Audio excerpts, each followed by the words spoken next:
Hormatly prezidentimiz Gurbanuly Berdimuhammedow wenanlarymyzyň ruhy, paýhat we ahlak kuwatyny ýokary baha berip, olary durmuş özgörtmelerini, jemgyýetde demokratik ýörelgeleri, sagdyn durmuş ýörelgesini berqarar etmäge, medeni däpli suwlar aýuly saklamagy hemde ösürmäge izçiň gatnaşmaga çağırýar. Wenanlaryň Türkmenistana möhüm döwlet syýasy çözgütleriň kabul edilmegine jogapkärlik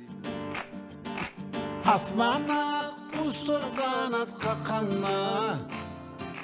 Seher dağlar söýgü bolup atanna